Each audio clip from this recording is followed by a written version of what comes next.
Tere, head Kaguraadio kuulajad ja YouTube'i vaatajad. Algamas on Toomas Pauri autorisaade ja minu tänaseks saatekülaliseks on tubli Eesti mees, kes elab küll Floridas, aga kogub teadmisi ja oskusi, et neid tulevikus Eestis ära kasutada.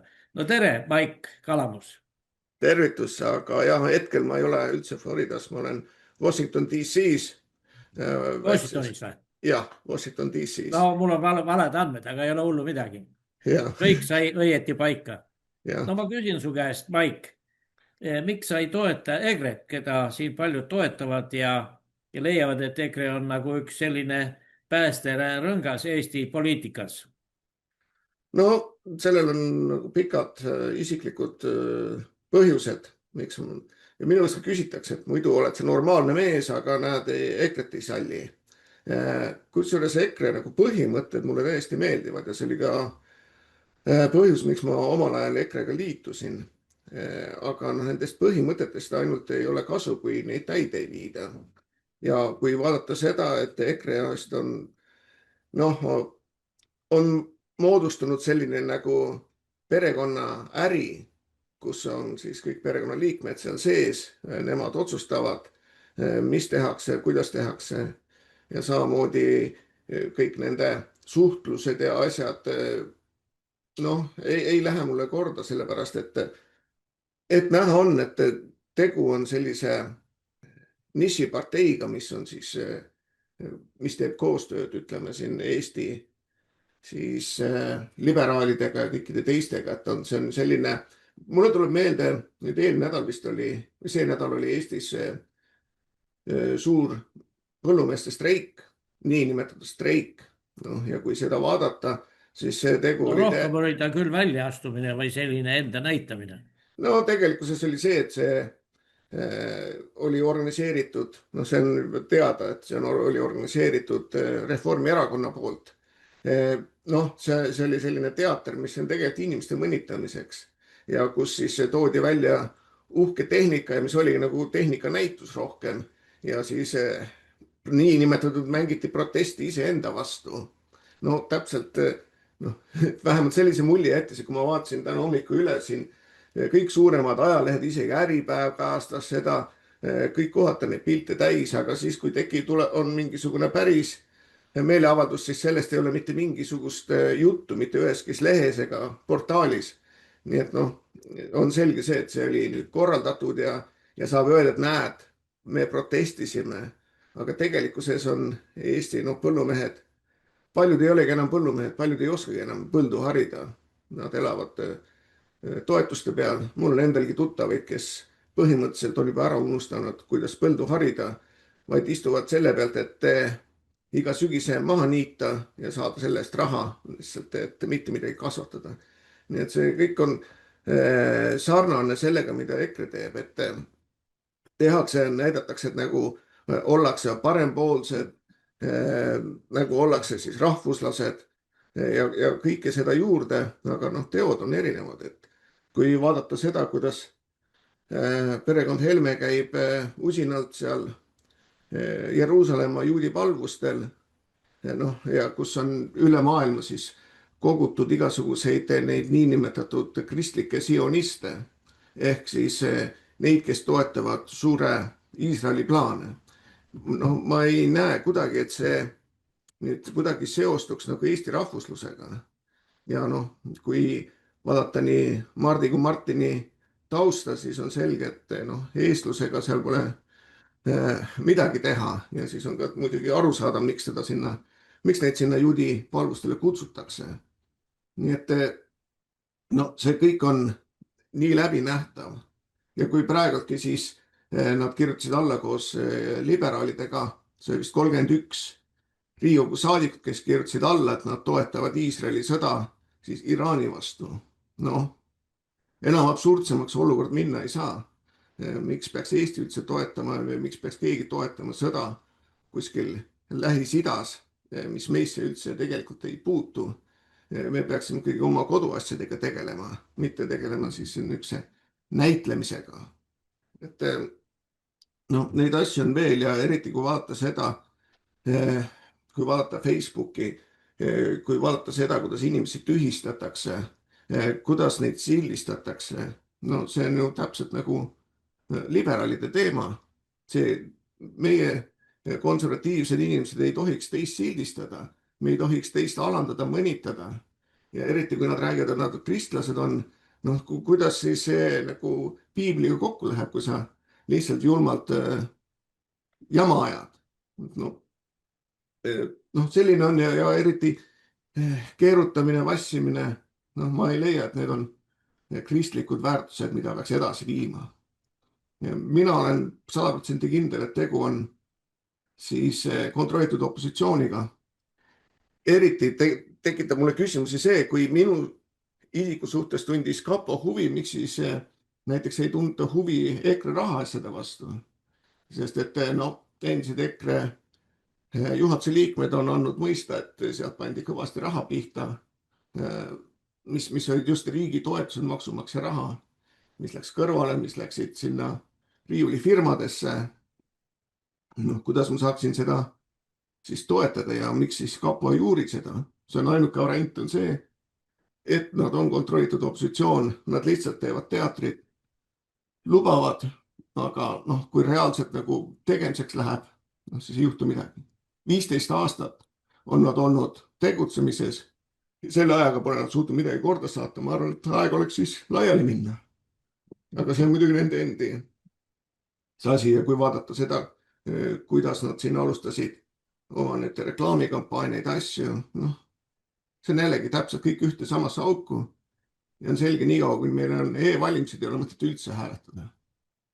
Ja ma annan edasi. No nii, vaata, mis sinu jutus nüüd kumaski välja, et meedia, raadio ja laiem infoväli on tugevalt kontrollitud, jälgitud ja sa tõid sellest välja, et tsensuur ei ole varjatud, see toimub avalikult, ebaolulist müra ja pseudoprobleeme lubatakse vabalt tekitada ja olulised teemad, mis võiksid muuta inimeste arusaama või nende suunda, siis vaigitatakse. Küsimus on, kes tegelikult kontrollib infovälja liikumist? No ma arvan seda, et seda kontrollib Reformierakond. Ja Reformierakond on ju oma juured ajanud igale poole ja saavad ka ju valitsuse toetust nii Delfi, Postimees ja teised. Ja loomulikult nemad ei hakka minema siis valitsuse vastu. Ja kui vaadata neid, kes räägivad nagu sellest, mis tegelikkuses ei sobi valitsusele, siis need lihtsalt vaigistatakse ära, naeruväristatakse, vaigistatakse või lihtsalt ei räägita. Mina mäletan, seda oli siin mõni kuu tagasi oli sundüürnike meeleavaldus Tallinnas, oli seal Riigikogu ees, sellest ei rääkinud mitte keegi, see oli täiesti vaikus, sest et see on ebameeldiv teema, millega ei ole vaja ja millega ei taheta tegeleda. Ja kui vaadata erinevaid siis infooperatsioone, siis on selge, et selle kõige taga on Reformierakond ja kui vaadata, kuidas Eestis üldse parteidel rahastusega lood on, kõigil on rahastuse kehva peale Reformierakonna. Neil pole kunagi olnud rahapuudust. Mille pärast? Loomulikult see, et neil on täielik võim, nemad kontrollivad kõike. Isegi nad kontrollivad ju läbi Delfi, nad kontrollivad ju Facebooki. Ikka veel nad teevad oma neid absurdseid faktikontrolle ja nad saavad täiesti ära väigistada igasugused ütleme konservatiivide sõnumid, tõe väljarääkimised, negatiivsed asjad, mis on valitsuse või Reformierakonna vastu. Ja samamoodi on nüüd ikkagi ka YouTube'is, kui ikka räägid ikka väga kriitiliselt, siis miskipärast kas see tõmmatakse maha, hoiatatakse või siis lihtsalt ei näidata teistele inimestel, kes on, ütleme, sinu kanaliga liitunud. Et siin ei ole mitte midagi uut ja see asi läheb aina hullemaks. Ja kui vaadata seda, kuidas on nüüd Euroopa Liit võtnud endale siis õiguse kontrollida kõige info liikumist, siis on selge, et noh, siis midagi paremaks ei lähe. Nüüd on ju valimised kohe Ungaris ja no mis on just see, Facebook paneb kõike, mis on siis Viktor Orbani poolsed asjad, paneb kinni, neid ei lase levida või siis tehakse niinimetatud faktikontroll. YouTube'is ei lasta tal reklaami teha. Noh, niimoodi see asi edasi läheb ja see on otsene sekkumine. Kui meie räägime, et keegi ei sekku meie ellu, siis on selge see, et noh, tegelikkuses Euroopa Liit. Nii et minu vastus on see, et tegelikult Euroopa Liit kontrollib seda, mis Eestis toimub täielikult 100%. Jah, EKRE juhtkonnas nähakse täna sellist agressiooni või aktiivset ja sõjakamat sihukest hoiakut, mida ka Helmed oma iga pühapäevastes jutusaates kajastavad. Samal ajal ollakse kaevikus jõududega, keda varem sügavalt kritiseeriti. See tekitab küsimuse, kas tegemist on põhimõtete või oportunismiga. No ma arvan, et seal põhimõtted on võib-olla ainult enda tasemel ja kui sa paned risti kaela, see ei tähenda veel see, et sa oled kristlane. Aga jah, see, mis nüüd Iraani ja siis Iisraeli sõda, noh, kuidas seda nii hirmsalt toetatakse, et noh, üldse sellisest asjast peaks nagu eemale hoidma. Ja noh, seda sõda ja seda temaatikat, noh, peab olema kriitiline. Ka mina olen kriitiline selle suhtes, mis USA koos Iisraeliga tegi, et nad läksid kallale Iraanile. Võib-olla on tõesti Donald Trump niisugune geenius, kes suudab 60 päevaga selle sõja ära pidada ja režiimi ära muuta, aga noh, seda ma ei usu ausalt öeldes. Ja igasuguste sõdadega, ka Ukraina sõda, mis toimuvad Palestiinas, mis toimub Iraanis, me võiksime ikkagi natukene eemale jääda ja tegeleda koduste asjadega, eriti kui vaadata, mis Eestis, mis olukord on Eestis ja missugused on probleemid. No jama on selles jällegi üks asi, et EKRE välistab praktiliselt igasuguse koostöö, igasuguste teiste konservatiividega, mis on täiesti absurd. Nad peaksid plaksutama, kui Keskerakond ja näiteks Isamaa muutuvad rohkem rahvuslikuks, hakkavad rohkem mõtlema konservatiivseid mõtteid. Aga noh, nagu näha, siis seda ei toimi ja rünnatakse just teisi konservatiive. Nii et noh, ma olen väga-väga ütleme kriitiline kogu selle asja suhtes. Jah, lähme väga olulise teema juurde, need on e-valimised ja me teame, neist on pikka aastaid räägitud ja Eesti on siis täna vist ei olegi peal Venemaal, kus e-valimisi Venezuelas vist lõpetati ära. Et võimalikke pettusi, no me mäletame eelmistel Riigikogu valimistel, kus EKRE juhtis pikalt paberhääletuste tagajärjel ja siis, kui hakati e-valimisi tulemusi ära lugema, siis Reform said 36 häält. Nii et see Reformierakonna käes on e-valimiste kogu süsteemi juhtimine ja nemad siis ka olukorda siis juhivad, aga küsimus on selles, et kõik erakonnad, 6 erakonda, kes on täna Riigikogus, on teatanud, et e-valimised ei ole ausad ja need tuleks kohe ära lõpetada. Peale selle pika jutu ja rääkimise ei ole mitte kuhugi jõutud ja tundub, et kõik on vist ühte meelt, et tahetakse teha siis e-valimisi ikka edasi, kuigi kuskil teises Euroopa riigis on neid küll proovitud, Saksamaal, Soomes ja kuskil veel, aga need on kohe leitud, et need ei sobi korrektseks hääletamiseks ja on lõpetatud, aga Eestis käib see edasi ja kõik meil on nagu poolpimedad ja ma imestan ka inimesi, valijaid, et nad ei saa sellest aru, et kuidas see olukord ikka meil niimoodi on nii hapuks läinud, et keegi ei tahagi nende e-valimiste vastu võidelda peale sinu ja Lembit Silla. No see on niisugune imelik asi, nagu ma just ennem rääkisin, et väga lihtne oleks siis ju Isamaa punti võtta, EKRE, Keskerakond ja ühiselt nõuda selle asja lõpetamist. Noh, kas nad seda tahavad teha, see on niisugune hea küsimus jällegi. Võin jällegi ütelda EKRE kohta.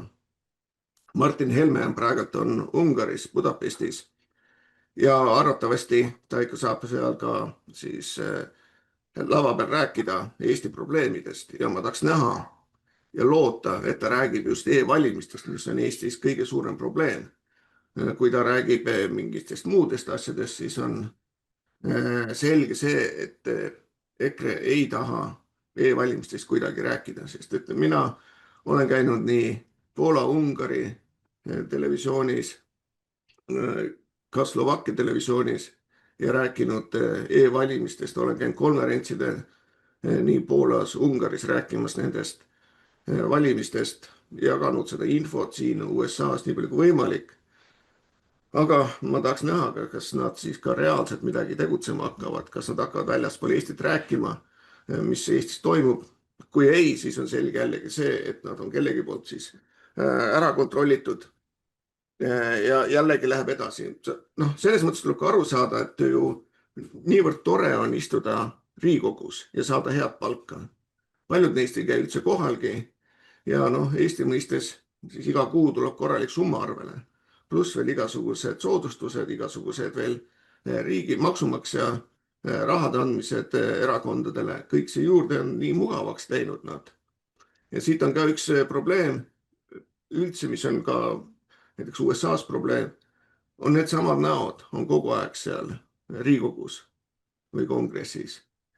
Seal peaks ikkagi olema niimoodi, et üle 2 ametiaja sa ei tohi olla, siis peavad ikka uued mehed tulema, kes asja üle võtavad. Et selline asi nagu professionaalne poliitik, tema hakkab sul oma tooli kinni hoidma. Vaatama, kuidas ta igatepidi kuidagi võimalikult saaks tagasi selle hea elu peale ja need põhimõtted lihtsalt evolveeruvad, mis alguses võib-olla neil olidki päriselt plaanis, jäävad asjad kõrvale ja siis noh, olemegi sellises olukorras, kus meil on hunnik poliitikuid, meil on hunnik erakondi, räägitakse e-valimistest, nende lõpetamisest, aga midagi ei toimi. Täna just oli uudis, et Rootsis häkkerid suutsid sisse murda siis ID-süsteemi ja kogu siis rootslaste info läks igal pool laiali, kõik need koodid ja kõik andmed. Ja Rootsis on tõeline kriis, sellepärast et see niinimetatud ID-kaart ja sellised asjad on lahti häkitud ja see on kõigile kätte saadav, nii et nad annavad seal inimesed valitsust lausa kohtusse. Tämä on edasi.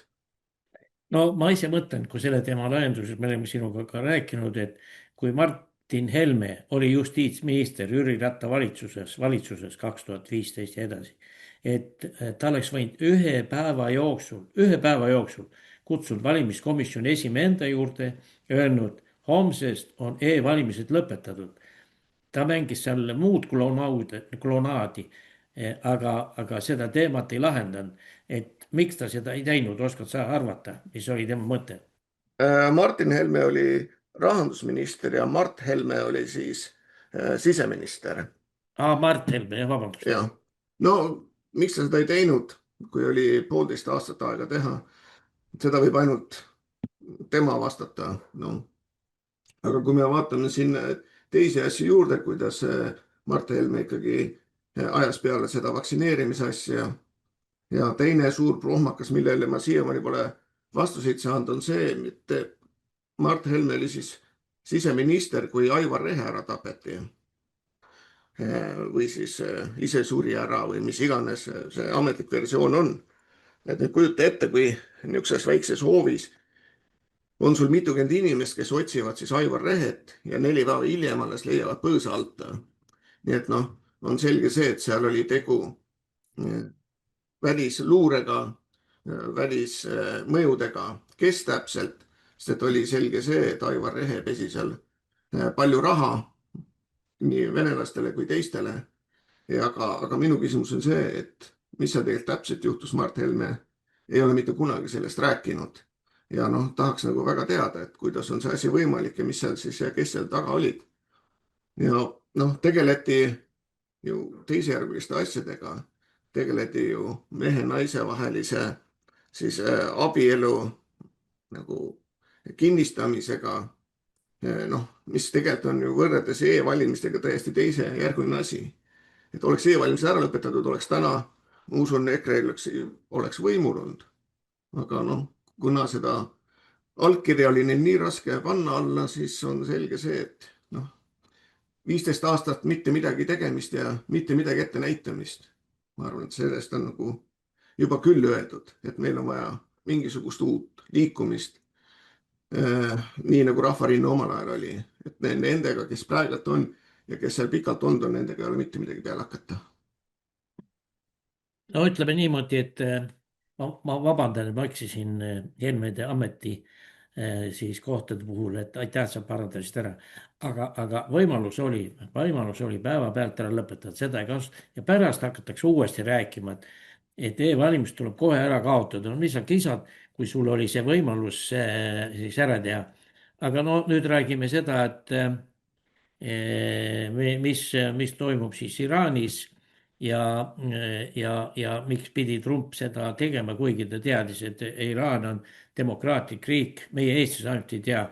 ja miks ei ole seal isegi Eesti meedia, igal pool on kohal, kus ainult minna saab. Iraanis ei ole, ei kajasta absoluutselt, mis seal toimub, mida on ära lõhutud, kui palju inimesi hukka saanud. absoluutselt räägitakse ja korratakse Ameerika siis promo juttu. No see on üldse niisugune imelik asi, et kui vaadata natuke tagasi, kus oli Epsteini nimekirjad, noh, neid avaldati ja noh, kõigile, kes vähegi neid lugesid, oli selge, et selle taga oli siis Iisraeli valitsus. Ja noh, see on vana Mossadi niisugune võte, et võtta üles sellised niinimetatud kahtlased tseenid, eriti need tüdrukutega ja siis pärastpoole välja pressida, sest et seal käisid ju kõik põhimõtteliselt kogu kongressi poliitikud ja ka kõiksugused staarid üle maailma. Ja noh, kui Ameerika asja natuke seda vaadata, siis pea pooled siis kongressi liikmetest ja senati liikmetest on ju tegelikult juudi rahvusest. Neil on topeltkodakondsus, neil on nii USA kui ka juudi passid. Huvitav kombel nagu teistel ei ole selliseid privileege, et neil võiks olla topeltpassid. Ja üldse Ameerikas, kui kõrgematel ametikohtadel sul ei tohi olla kahte kodakondsust, aga näed, Iisraeli passil on natuke teine siis tähendus. Ja noh, Ameerikas on ju teada, kuidas siin on ju palju lobiste ja on ka Iisraeli valitsuse lobiste, mis on kõige suurem, kõige rohkem lobiste ongi just Iisraelil. Ja noh, nemad siis on selline organisatsioon nagu Airbag, kus siis Iisrael paneb rahasid alla ja nendega toetab siis erinevaid valimisi, kandidaate ja kõike muud. Kusjuures nad toetavad nii konservatiive, nii liberaale kui kõiki teisi. Ja kui vaadata näiteks siin veel, et kui siin olid siis palestiinlaste toetavad sellised meeleavaldused, tuli välja, et nende korraldajate hulgas oli siis Walmart, Ford ja 4 siis juudi sellist organisatsiooni. Miks peaks juudi organisatsioon andma raha siis juudi vastasele tegevusele? Noh, seda võite ise arvata, et käib kahe poole peal mängimine, antakse ühele poole, teisele poole, et jumala eest mingi konflikt tuleks. Ja noh, samamoodi ka igasugustele niisugustele kahtlastele asjadele, kui vaatame, kuidas siis juudid andsid raha ju ka selle moslemi kandidaadi peale, kes siis New Yorgi valimised võitis, New York City valimised võitis. Ja pärastpoole olid ju lausa videoväljavõtted, kuidas siis kohalikud juudid tantsisid, et moslem sai siis linnapeaks. Et noh, mina tahan öelda seda, et Iisrael kuidagimoodi suutis konksu võtta Donald Trumpi. Miks, kuidas, täpselt ma ei tea, aga ma arvan, et see võib olla seotud Epsteini listiga. Ma ei usu, et Donald Trump ise seal oli, aga seal võisid olla ka tema sõbrad või keegi teine. ja võib-olla lihtsalt kästi, et hoia silm kinni ja tee nii, nagu meie ütleme, sest et mina ei usu, et see sõda kiiresti läbi saab. Teiseks, kui vaadata kütusehindasid maailmas, kui vaadata USA-s näiteks, meil maksab üks gallon umbes $4 nüüd, kui oli nädal aega tagasi oli pea dollar odavam ja see ju tekitab inflatsiooni ja tekitab inflatsiooni terves maailmas. Ja kui Donald Trump lubas, et ta ei tee ühtegi uut sõda, ta võtab kontrolli alla siis immigratsiooni, no see on asi, mis ta teinud on. Ja ta võtab kontrolli alla siis inflatsiooni. See sõda tekitab suurt inflatsiooni ja kui tõesti ta suudab 60 päevaga ära lõpetada selle sõja, siis võib-olla ta on geenius. Aga peale 60 päeva peab ta saama kongressi loa, et seda sõda jätkata. Nii et elame-näeme. Ja ma mõtlen veel kord, et Eesti valitsus teatab, et me ei saa Iraani minna, et see on kinnine riik. Iraanlased ise kutsuvad, tulge kõik igalt poolt ja vaadake, mis Iraanis toimub. Ja Eesti meedia ei taha seal osaleda. Miks ta ei taha? Mis sa arvad? No see on sama asi, jällegi, kusjuures ma eile uurisin seda asja. Et ei ole jah, sealt koha pealt on infot väga vähe tulnud. Ja põhiliselt, mida jagatakse, on igasugune niisugune propaganda siis asjad või siis näidatakse kuskil mingid AI poolt tehtud, mis on siis niisugused võltskaadreid, mis on nii hästi tehtud, et kui ei tea, siis ei saa arugi. Nii et igatepidi käib mõlemad poolt täis propaganda, mis koha peal juhtub, ei tea. No võtame analoogia, võtame siis Ukraina sõjast, ega seal samamoodi. Seda infot tuli välja väga vähe ja kõik oli kontrollitud info. Nii et noh, miskit pole uut siin maailmas ja ma arvan, nad ei taha koha peale minna, sest et see pommitamine kindlasti toob paljude inimeste surma. Me ei tea ju, kui palju on surma saanud, mis nende pommitamistega juhtunud on ja kuhuni see edasi läheb. Et täiesti nõus. Objektiivset infot on väga vähe. Õige. No nii, Trump hakkas usinasti tegelema Venezuelaga, võttis selle presidendi siis haardesse, viis oma vanglasse ja ütles, et temast Venezuelast saab siis USA osariik. Nüüd on ta öelnud, et ma võin Kuuba ära võtta, kas niisama sinna minnes, mööda minnes, kui on vaja, võtan jõuga. Mis seis seal Venezuelas ja Kuubas täna on? No, Venezuela on põhimõtteliselt üle võetud. Kogu see nafta müük on enda kätte võetud. Tänu sellele siis ongi saanud selline olukord, kus Kuuba on jäänud üksi. Tal ei ole enam odavat kütust. Tal praktiliselt üldse ei ole kütust. Seal on mitmepäevased elektrikatkestused, sest et ei ole võimalik elektrit toota. No, ja eks sellega oodataksegi. Tahetakse, et see Kuuba kokku kukub ja siis on lihtne seda üle võtta. Miks ta seda teeb kõike?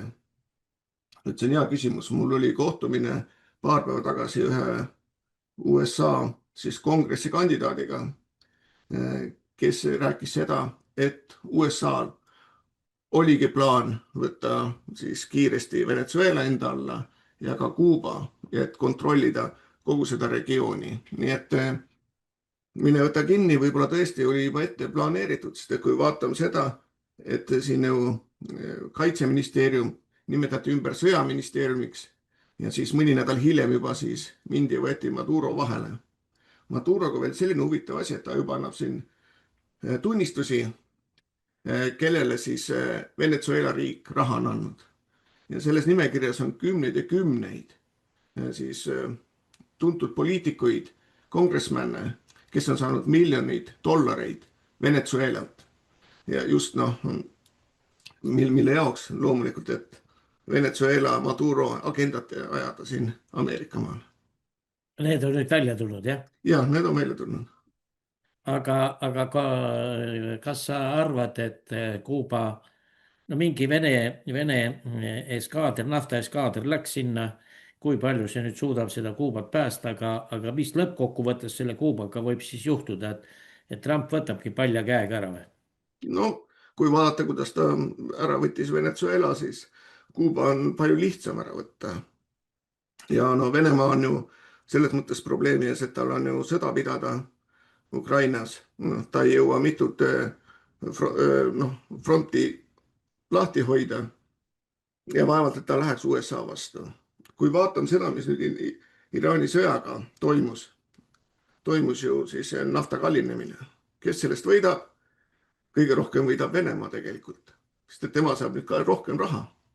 Ja noh, niikuinii ringiga see müüakse tagasi jälle Euroopa Liitu. Mitte midagi ei muutu. Ja lihtsalt Venemaa saab rikkamaks ja allaandmist ma arvan, et ei tule nii pea. Ja Euroopa, jah. Sa mõtled Kuubal, jah? Ma mõtlen Venemaal, aga Kuubal, noh, ütleme, kuna ta on nii vaene riik, mul on enda tuttavaid kuubakaid, kes räägivad, kuidas seal olukord on, et pole õieti süüagi ja niimoodi on pikka aega olnud, siis ükskord nad annavad alla ja ei ole mõtet seda hoida enam püsti. Aga mis huvi Ameerikal on Kuubal? On seal maavarasid mingisugust, mida me ei tea? No ma arvan, et see on strateegiline. Tuletan meelde, et Guantanamo Bay on ju tegelikult Kuubas niimoodi, et nende sõjaväe osa, USA sõjaväe osa on ühes väikses nurgas Kuubas ja strateegiliselt on see Kuuba väga tähtis koht ja seal on selles mõttes, seal on kliima parem, seal ei ole neid torme nii palju kui on teiste saarte peal ja ta on ju nii ligidal Floridale. Seal on ju, palju see oli, kas oli 60 meremiili või? Ta on ikka väga ligidal on USA-le, nii et strateegiliselt oleks see äärmiselt tähtis ära võtta. Selge, saime aru.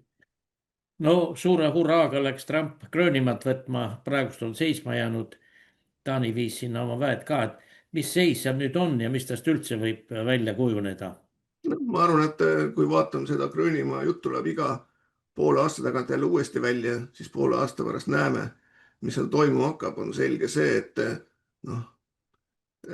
Taanile on see tohutu kuluallikas, see Gröönimaa hoidmine.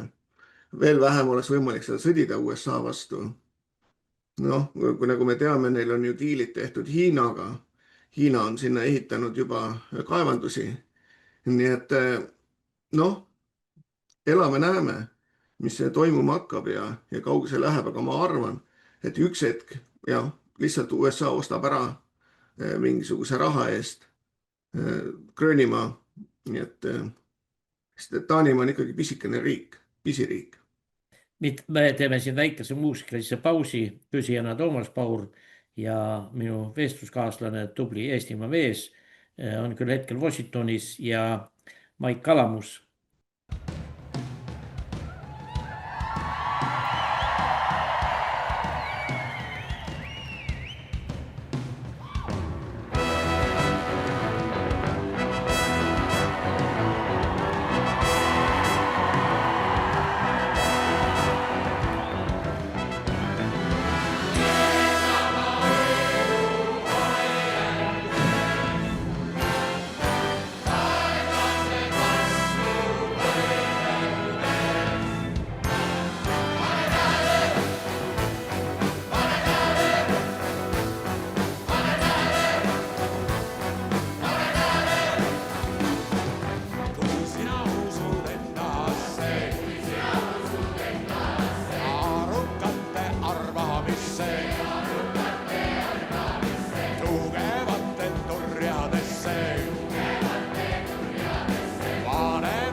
juuredesse. Käpakille käsu alla,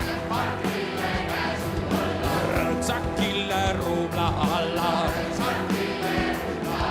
Siis saad kirbud kuumemesse,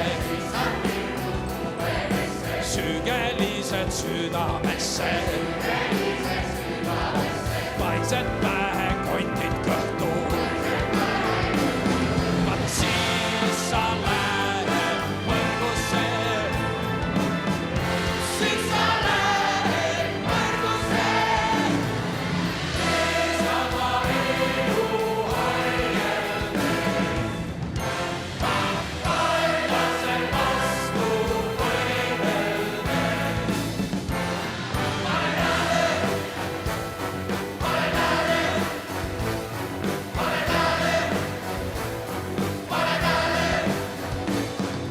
Kui sina usud endasse, siis sina usud rahvasse, taludesse, tarkusesse, õpetusse, õigusesse, kodukoha kaasikusse, ilmepiiril pääsukesse. Siis sa vaimu vägeva, siis sa põlve vanema, siis sa põlve vanema.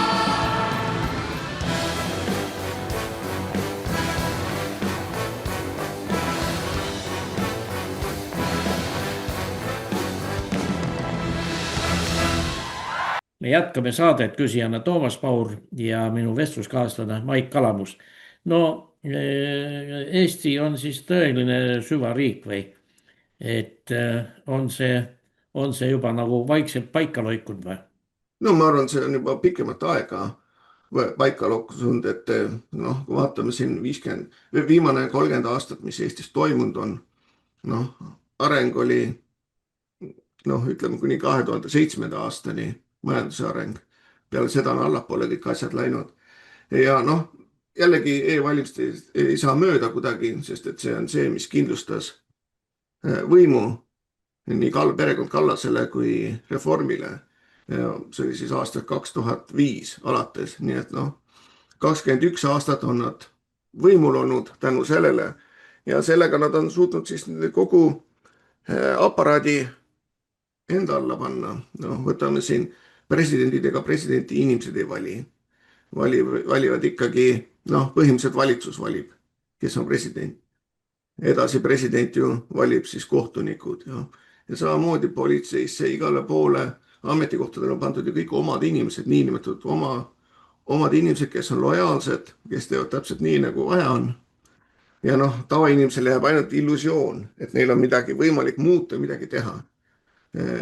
E-valimistega, nagu ma ütlesin ka eelmine kord, et kujutame ette, kui valimistest 50% on e-hääled, mis oli viimane kord, ja kui 50% häältest ei ole võimalik siis kinnitada, auditeerida, kes need olid, noh, siis see kogu see valimised on täiesti mõttetuks läinud.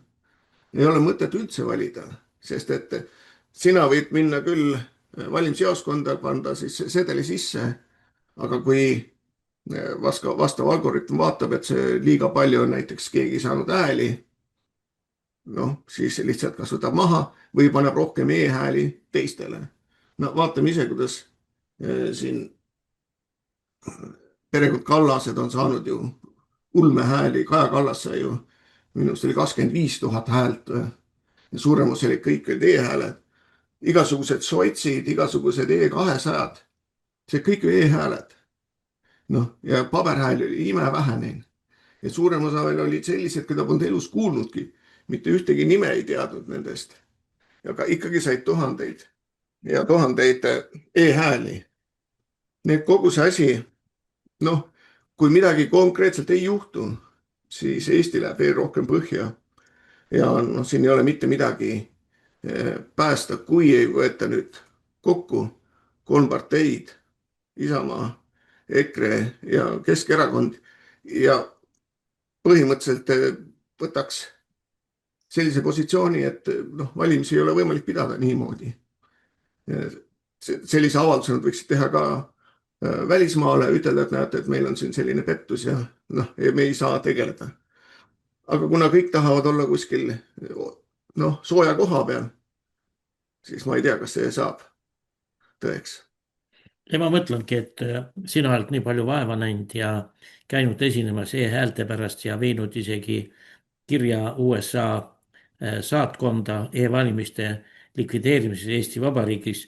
Kas siis sealtpoolt ei tule sellist noh, näiteks kerget survet Eestile ja ometi see võiks olla ja nüüd ma küsingi, et Eesti uus USA saadik, et kui palju tema nüüd mõjutab Eesti Vabariik, kas me jäämegi vasallriigiks ja kas tal on siis õigus mõjutada e-valimiste kaotamist?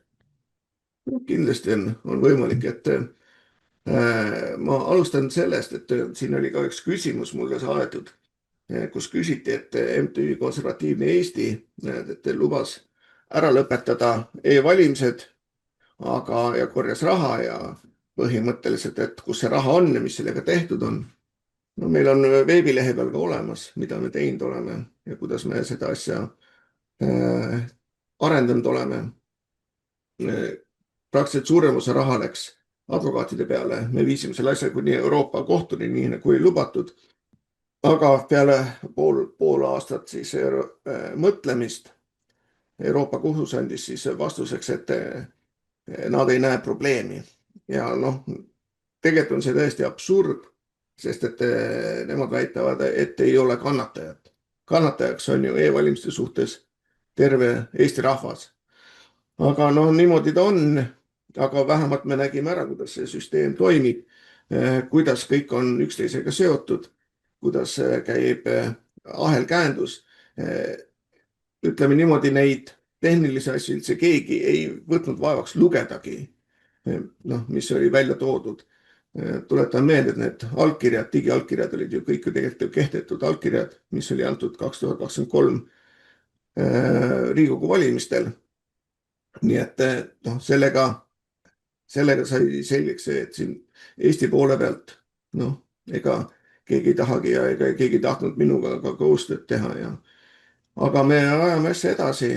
Nüüd on tulemas USA-s CPAC, jälle, noh, sinna ma lähen järgmine nädal. Ja noh, loomulikult on minu põhiasi tutvustada seda Eesti e-pettust, mida ma olen teinud ka eelmise korrad, kui ma seal käinud olen. Aga jah, ja teine asi, kuhu me oleme andnud Nõmme raadiole päris mitu tuhat eurot, et seda üleval hoida. Ma soovitan kõigil ka, kel vähegi võimalus on toetada Nõmme raadiot ja aidata talle elus püsida. Aga jah, ma annan edasi. Ega ma mõtlen, et see uus suursaadik, et kuhu poolda seda Eesti poliitikat suunab Ameerika siis huvidest lähtuvalt, et me oleme ikka vasallriik edasi ja nagu sa ütlesid, et e-valimiste osas ei muutu ka midagi. Ja vaata, see Pipoga on ka niisugune huvitav lugu, et on alles ju tulnud Eestisse. Ta on alles olnud ju mõni kuu. Et siit on raske ütelda, kui palju ta mõjutanud on, kui palju ta siis tegeleb, aga üks huvitav osa oli jällegi, kui võtame EKRE-st, jälle niinimetatud tümitan EKRE-t. Martin Helme ja teised käisid siis, see oli siis USA sõpruskoht, grupp, see Riigikogu niisugune grupp, käisid kohtumas siis Roman Pipkoga. Ja kui see siis vestlus läbi oli, andis Martin Helme ju kohe ERR-ile intervjuu, kus ta ütles, et näed, et Pipka on siin ja tahab saada meie maavarasid. Noh, tuli välja see, et sellisest asjast ei olnud juttugi ja see oli siis Martin enda poolt välja mõeldud jutt, mis pani siis suure põntsu, ütleme EKRE ja siis USA suursaadiku Roman Pipko vahele. Niimoodi, kas seda on võimalik päästa, seda me ei tea. Aga noh, usaldus on selline asi, kas oli meelega tehtud või see oli lihtsalt niisugune apsakas. aga süüd Martin Helme ei tunnistanud ja süüdistab siis Roman Pipkot hoopis valetamises, nii et noh, ma ei tea, mis mängu mängitakse. Võib-olla see oli jällegi ette antud süvariigi poolt, et näidata siis USA suursaadikut halvas valguses. Ma loodan, et vastasin küsimusele. hästi, aga sa väga hästi mainisid, et 6 erakonnast on täna 3 erakonda. Need on siis Keskerakond, Isamaa ja EKRE. Aga nendel ei ole nii palju jõudu, et muuta seadust, et e-valimist ära kaotada. Kuidas nad saaksid siis kutsuda siis inimest tänavatel või mis nad peaks tegema? Ma imestan inimesi ka, käivad aastaid valimas ja virisevad, vannuvad endale pihku, et kõik on riigis halvasti, aga mitte midagi oma riigi heaks ka ei tee, mitte midagi. Nagu sa ütles, see traktoristide väljaastumine oli ka rohkem show, kui ta oli mingis kandis seal. Terras oli ka seal ajas mingis pudrujuttu, põllumajandusminister. Mismoodi nad saaksid siis kolmekesi mõjutada tänast Reformierakonna ja Eesti 200. No Eesti 200 sellist erakonda põlegi ja su jutt on õige, et need korjati e-häältega kokku see jõud. Ja siuke rumal inimene nagu Tsahkna saib siis välisministriks. No tuletan meelde, näiteks siin paar tagasi oli Budapestis suur rahumarss, kus olid kohal suuremad konservatiivsed jõud Ungarist ja ka Poolast. Mida saaks Eestis teha? 3 erakonda. Meil on rahalisi vahendid olemas. Miks mitte teha üks korralik meeleavaldus ja teha see meeleavaldus, kus ikkagi oleks 10 000 inimesed koos, sest et kui vaadata nende siis nimekirja, kui palju inimesi neil on siis liikmetena, siis ei tohiks ju mingi probleem olla. Saada siin 20-30 000 inimest kokku ja teha suur meeleavaldus. Ja mis sellest muudaks oleks see, et kutsuda kohale ka välismeedia, anda igale poole teada valitsustele, mis siin toimub. Sest et tegelikult on see ikkagi suur asi, kui 6 erakonnast 3 ütlevad, et see valimismeetod on pettus. See oleks üks suur asi, mida nad võiksid teha ja mis oleks väga lihtne neil teha. Kas nad teevad? See on ise asi. Mis luugered neil igal ühel seal kapis on, mida kapo siis vastavalt juhib, seda me ei tea ju, me võime ainult oletada, mis seal käib. Ja üks asi on meie meediat, et kõik nad kiidavad selle süvariigi tegevust heaks ja keegi kritiseeri.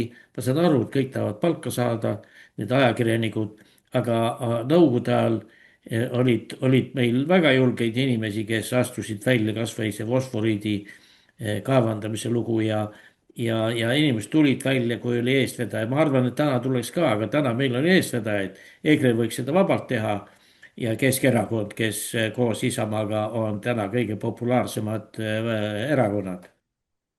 Jah, võiks teha ja ma ei saa aru, miks ei tehta. Et eks seda näha ole.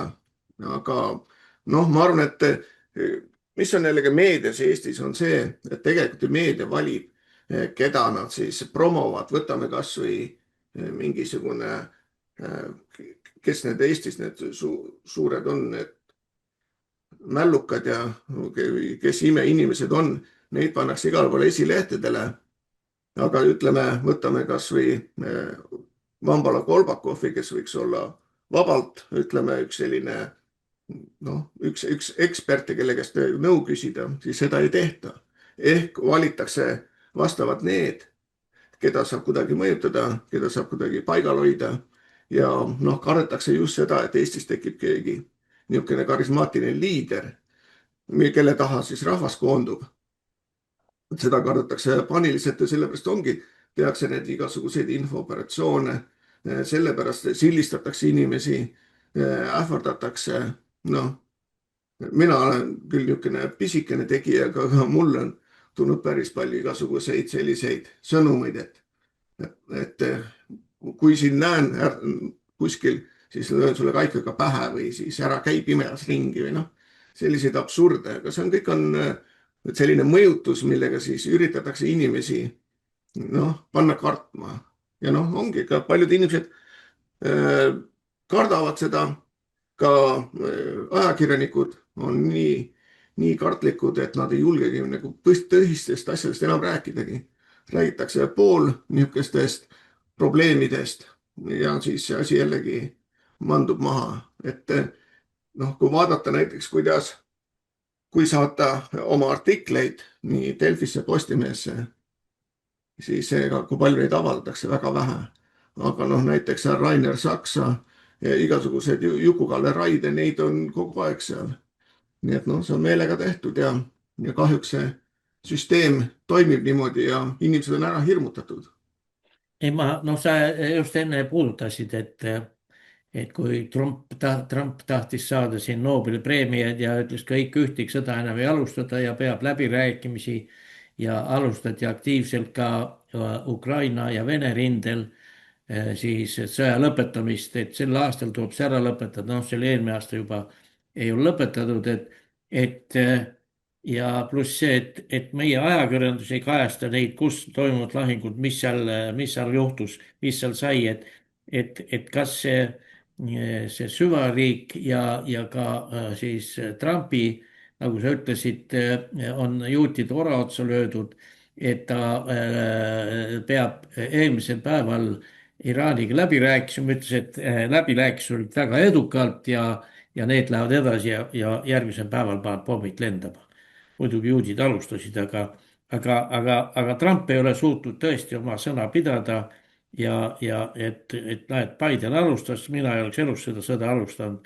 No mida nüüd Biden mõtleb, et mina ei oleks elus Iraanis alustanud, kui ma ei oleks uurinud järele, milline on Iraagi kaitsevõime ja täna ei lähe ameeriklastega juutidel hästi, need olukord on väga keeruline, ma küsin, et miks Trump on siis veel kord, noh, kuigi sa juba põhjendasid, et ta on juutide ora otsas, nii vastuoluline poliitikat ajanud. Ja no ütleme, see tekitab päris suuri probleeme siin Ameerika konservatiivide seas, sest et noh, lubatakse ühte ja tehakse ikkagi teist. Ja no Iraaniga on see jama, et tegelikult Iraanil on kõige suurem inimarmee maailmas ja rahvast on seal ka palju ja maad on ka palju. 92 miljonit. Ja Pindala ka 1,5 ruutkilomeetrit, miljonit. Jah, aga no sellist nüüd ära pallutada, eriti kui vaadata seda, et Afganistanis oli ju 20 aastat seda, kulutati $2 triljonit USA poolt seal, aga siis ei saadud jagu siis 38 000 Talibani võitlejast. Noh, kas sellest tuleb nüüd jälle selline pikk sõda, kuhu saab siis maksumaksja raha panna? Nad ei tea. Ja teine asi, mis on see, et kes on väga õnnelikud, on just need Ameerika relvatöösturid. Ameerika relvatöösturid on selles mõttes huvitav, et nemad on ju ühed põhilised doonorid siis neile poliitikutele, kes tahavad saada kongressi. Ma tean seda konkreetselt, kuna mu enda tuttavad, kes on siis olnud kandidaadid, on rääkinud, et sealt sõjatööstuse poole pealt saab kõige paremini ja kiiremini raha. Ja mis on nendele kõige rõõmsam, ongi just see, et saab kuskil sõda pidada, siis saab riigile maksumaksjale oma relvi müüa. Noh, võtame kinni, mis siin tulemus on või miks seda nii on. Ei oska ütelda, aga vastuseis on USA-s ikkagi väga järsku suureks läinud selle sõja vastu ja just selle inflatsiooni ja nende lubaduste mitte hoidmise vastu.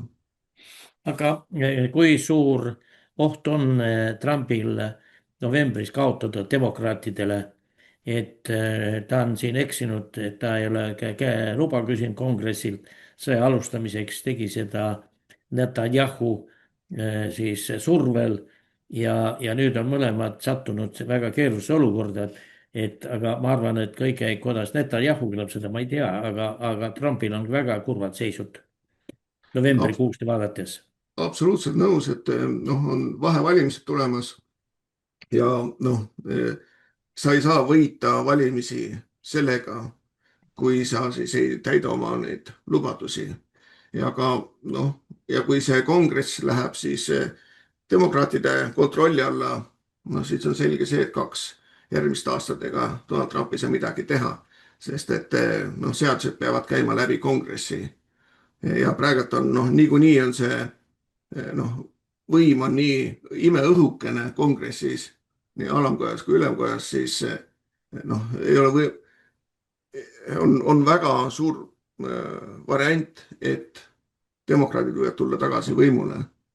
Noh, inimesed ju unustavad kiiresti ära need, mis on siis demokraatide kuriteod, aga noh, jällegi lähevad valima.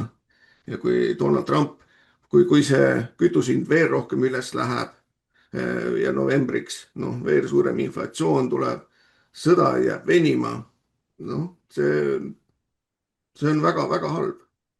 aga ütle, kui nüüd demokraadid võidavad, kas siis Trump peab tagasi astuma ja Vance saab siis presidendiks või kuidas see süsteem seal on?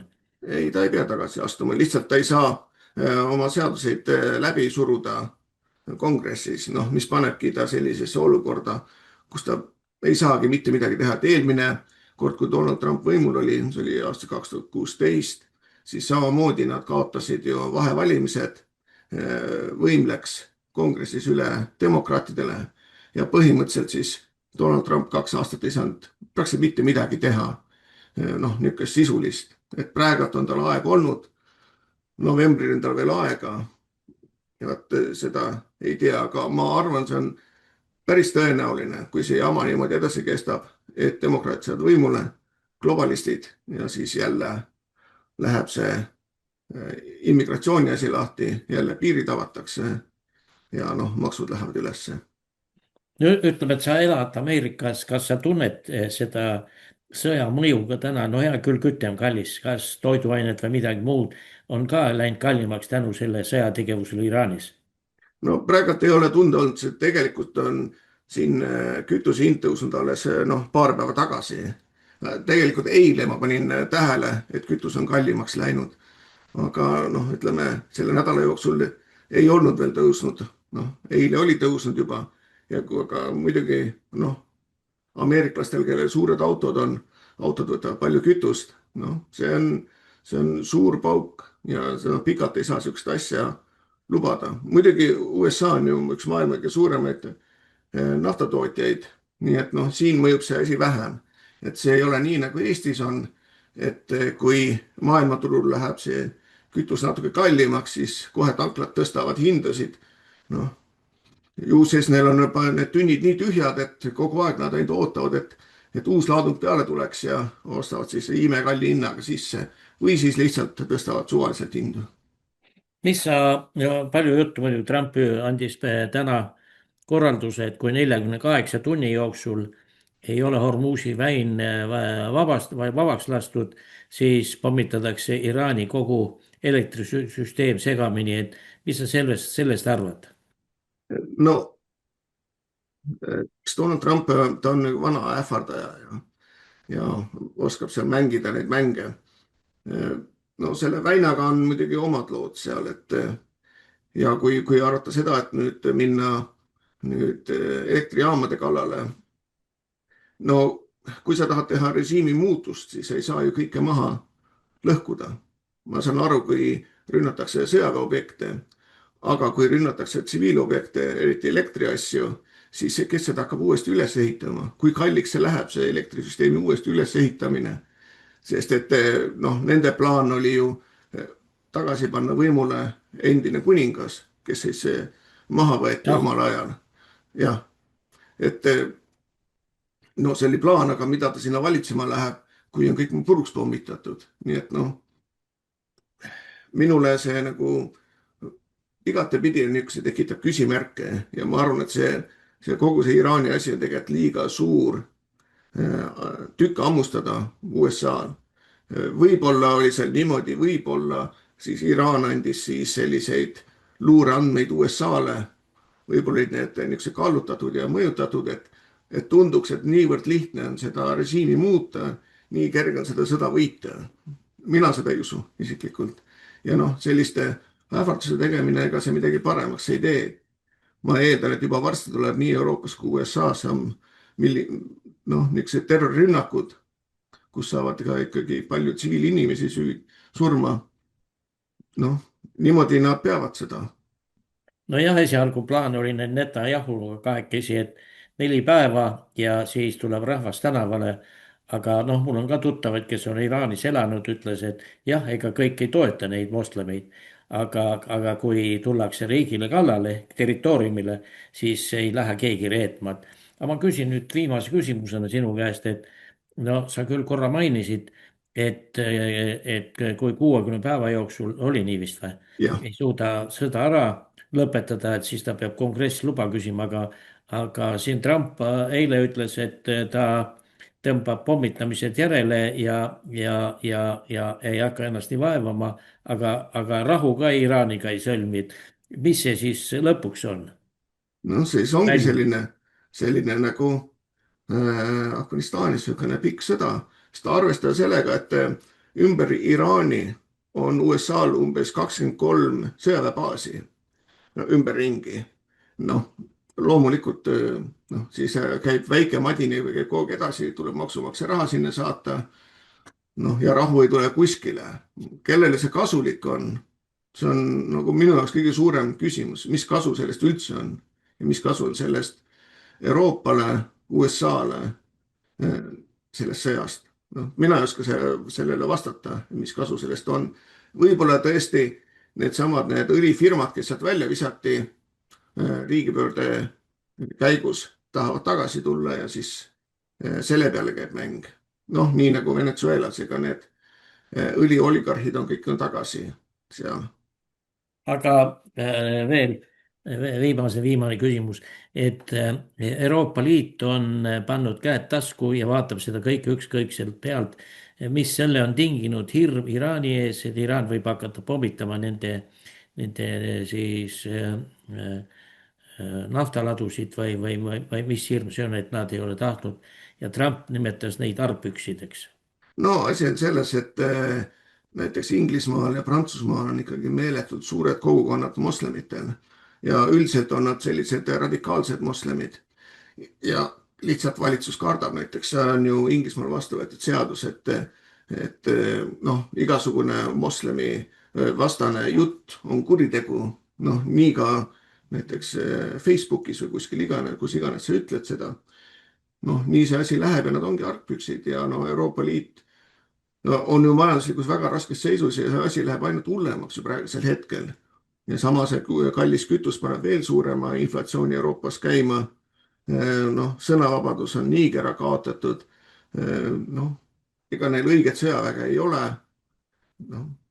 Niimoodi, et selles mõttes ma saan aru, et Donald Trump kutsus üles NATO-t, et turvama seda väina seal.